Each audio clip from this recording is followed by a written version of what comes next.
કેટલા બ્રિજ વડોદરા મહાનગરપાલિકાના હાથમાં છે અને કેટલા બ્રિજ તેનામાંથી આપણે બંધ કર્યા છે ને શું હાલત છે ને ક્યારે સર્વે હાથ ધર્યો?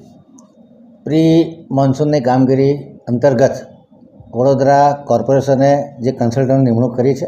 વડોદરા શહેરમાં ટોટલ 43 હયાત બ્રિજો છે. એમાંથી 14 રેલવે ઓવરબ્રિજ છે, 22 જેટલા રિવર ઓવરબ્રિજ છે, 4 જેટલા ફ્લાયઓવર છે અને એક અન્ય બ્રિજ છે. એમ કરીને ટોટલ 43 બ્રિજ છે. આ તમામના સેફ્ટી ઓડિટ અને સર્વે કરવામાં આવ્યા.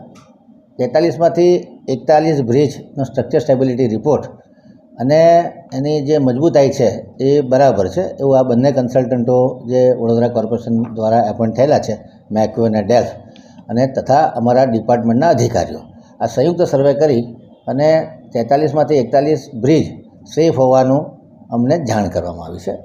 અધિકારીઓનું રિપોર્ટિંગ છે. 2 બ્રિજ છે જે જર્જરિત હાલતમાં છે. એક તો કમાડીબાગનો જે ફ્લાયઓવર છે, ફૂટ ફ્લાયઓવર, એ જર્જરિત છે, જેને અમે ઘણા સમય પહેલાંથી બંધ કરેલો છે પતરા મારીને કે હેવી વ્હીકલ અને લોકોની અવરજવર માટે સેફ નથી. એટલે જાંબુવાનો જે જૂનો બ્રિજ છે એ પણ લોકોની અવરજવર માટે બંધ કરેલો છે. બાકીના બ્રિજમાં કોઈ જગ્યાએ નાની મોટી ક્રેશ બેરિયર તૂટી ગયું કે એ પણ ઇમિડિયેટલી મને પંડ્યા બ્રિજ છે આના ક્રેશ બેરિયર રિપેર કરવાની જરૂર લાગે છે.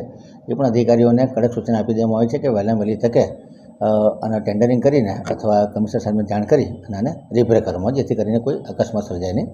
વડોદરા શહેરની જનતાને એટલું જણાવવાનું કે જે ગંભીરાનો બ્રિજ તૂટી ગયા પછી જે અકસ્માત થયો છે એના લીધે સામાન્ય રીતે ચિંતાનો માહોલ ઊભો થયો છે, પરંતુ વડોદરા કોર્પોરેશન જાગૃત છે અને બને એટલું પ્રામાણિકતાથી સેફ્ટી ઓડિટ અને બ્રિજ મજબૂત હોય અને કોઈ આવી ઘટના ન બને એની તકેદારી રાખી રહ્યો છે. એટલે આ ગંભીરાની ઘટના થઈ એના પછી આપણે ઓડિટ કરાવ્યું કે પહેલાં જ કરાયેલું? પહેલાંથી પ્રી મોન્સૂન એક્ટિવિટીના ભાગ સ્વરૂપે, કારણ કે એક દિવસમાં તો કે 43 બ્રિજનું સર્વે ના થાય, એટલે આ તો પહેલેથી અમે દર મોન્સૂન પહેલાં રેગ્યુલર સેફ્ટી ઓડિટ કરાવતા હોઈએ છીએ.